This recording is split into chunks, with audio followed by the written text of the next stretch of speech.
The SCX24 is one of my favorite RC platforms of all time, and Marin Kitigawa is one of my favorite waifus of all time. So what happens when I decide to make a build in tribute to this lovely, lovely character? You get this axial SCX24 custom build that I am now calling Pink Lemonade. Welcome to Casey's Cozy Garage.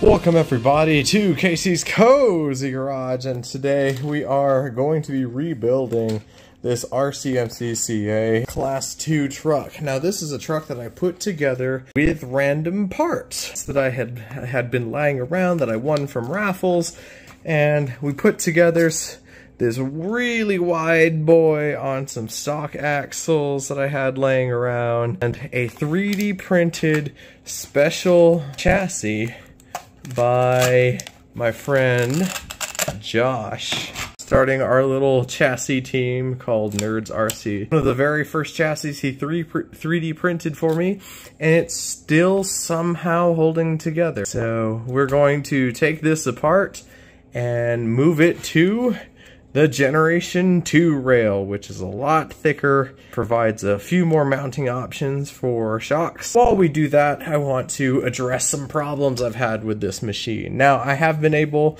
to win a few local events with this truck, but it has some glaring problems. First of which, this servo was cooked straight out of the box.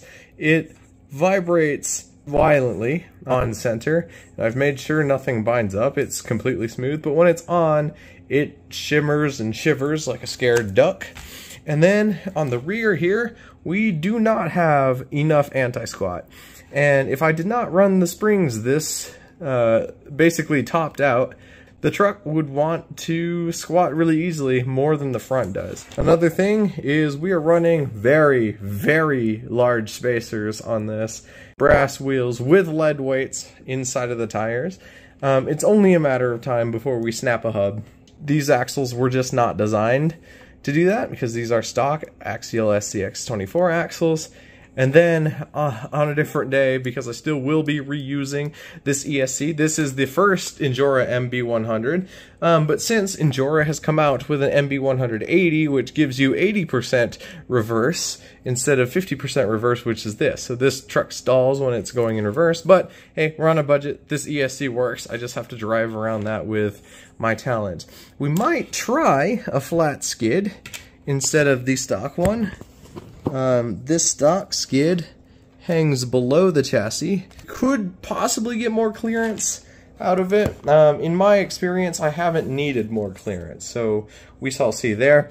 Like I said, we are going to go aftermarket axles. So let's go over the parts that we are going to be building this with. So first of all, we're going to start with the Nerd RC Class 2 chassis. Like I said, I don't know if I'm going to use the flat skid. It all just kind of depends if we can get the clearances right to maybe squat the front a little bit lower. That would be nice. We'll be using these Injora oil shocks. These are great. They don't bounce, even with a ton of spring in them. So that's pretty good. And we got some other cool parts right here. We are transferring to these Meus isokinetic axles. Now these should give us insane steering angle. I'm talking probably more than 45 degrees. I think these will be a great upgrade. They are also metal. I've never run metal axles. I've been doing this for a while. Never have run metal axles. I've always used like the big chunky drop ship / white label front diff cover on these, but these are purpose built. They come with weighted knuckles, and they also come with overdrive, underdrive. We have to install the underdrive in the rear, but these are also extended width, so we don't have to run spacers. It won't be as wide as this truck previously was, but I always thought this truck was a little bit too wide. We are running 3Flow 9's Torrent servo, so this is a nice servo. A lot of people run this servo in the local scene. This should be a decent upgrade over this servo. Hopefully these are backed by you know, a guy that I know and respect, Theron Tate at 3Flow9, and he makes a lot of other parts. Please check him out. He's really local. He's really cool dude, and he does make a lot of the parts by hand and with his own 3D printers and whatnot. Listen, guys, you have seen countless SCX24 builds. I do this for a hobby, so I don't really feel like filming this, and maybe I'll film some things once in a while along the way. So I guess whatever I film, cool, and whatever I don't film, you will see this truck on the other side. And all of this mess has now created this.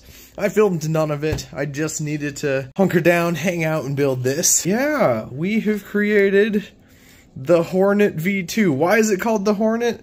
Well, because the first one had a frame that looked like this, and so this will forever be the horny boy, the Hornet.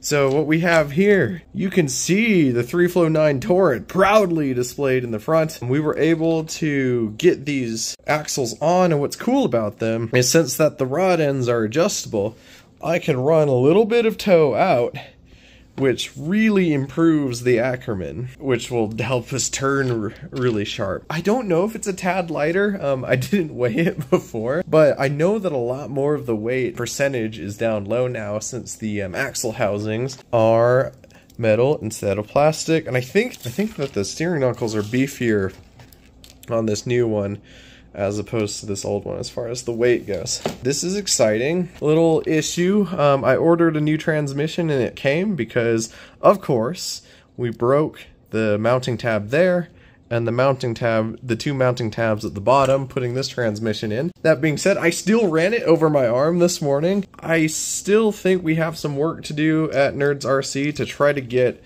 more stiffness out of this part of the frame, because the back part is pretty stiff with itself with both of those braces. We were able to put slightly thinner springs in the rear, so now it sits perfectly in the middle of the travel, which is fantastic. So yeah, if we hit it, that's the middle of the travel, and that's the end of the travel too. So I think we got the rear end dialed. I don't know how much anti-squat I should run, especially for running as much overdrive as we are in the front. A new addition is we've turned all the shocks upside down. I was probably missing a couple small percent of performance that way. I'm just really happy with how it has turned out. We can get all of the steering angle, and we can get extended axles without spacers. I took the rear axle apart to install the underdrive in it, so the front is overdriven over the rear. I can tell that the internals of these axles are actually thicker. I know the mofos use kind of a larger center hub, which is, I guess, the only downside to these axles, but the internals of these axles are a lot thicker than the stock SCX24,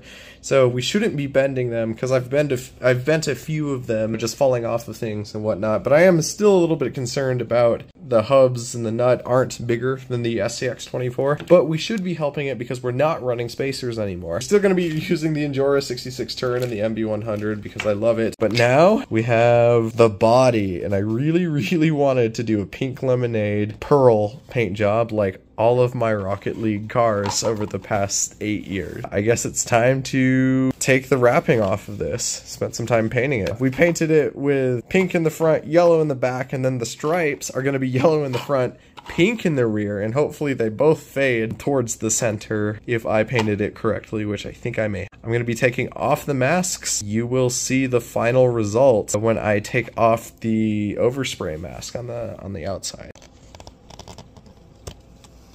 So when you paint a body, so the reason it's matte and not shiny is because that's the overspray, the vapors that come off.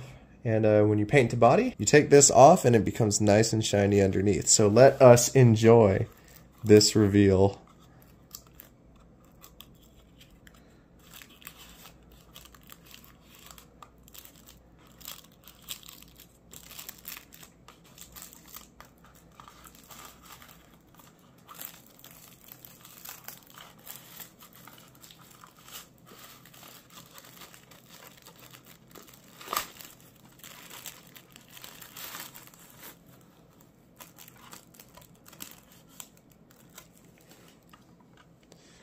Wow.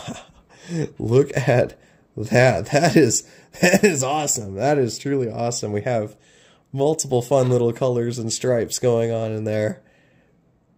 Wow, that is really great. I think there was something funny that happened here with whatever paint and tape I was using, but hey, it adds a little bit of character. I spent all afternoon and a little bit past midnight on this body, procrastinating on actually finishing the mechanical build. It was time to get the tiny screwdriver back out and repair or replace that broken transmission housing. Here is the old transmission, and we have plastic gears, and plastic gears are fine, they're nice and quiet, but those are the mounting tabs, and you can see there's a crack right there, a crack right there. They don't like being torqued very tight, and I don't have a good feel for some of these plastic axial parts, which is a shame because this is a fine transmission. So we had to go for the cheapest metal transmission I can get really quickly, the Endura transmission. This transmission is fantastic. I have a video about this transmission already. Just took the motor and the motor plate that was already there because the mesh is good on it. There's a tiny bit of waggle in there, and we'll be able to slot that back into the truck. After putting the transmission in and tidying up the wires, I spent the rest of the evening into the ungodly hour of about 3 a.m. to get this thing running, and here I am, barely awake, driving it across the table. And I guess after all that effort, it's now time to go drive it. I'd like to thank my good friend Josh Deere, who created this platform, and he just is always a good time. Anyway, I went out and drove it as the sun set. One interesting thing that I do with my trucks is I don't like to take the bodies off because in my head it wears the Velcro out. I know, it's a me only thing, but I've made sure that I can stick my finger into the truck and hit the power button on the ESC. Ready? Yeah, and I can always unplug and plug the truck and then charge the battery in the truck, so it doesn't have to leave the truck. The last couple minutes of this video are going to be this truck driving, so thanks for making it to the end of the video. Please like and subscribe, and remember that I hope that you all have a good day. Thank you very much.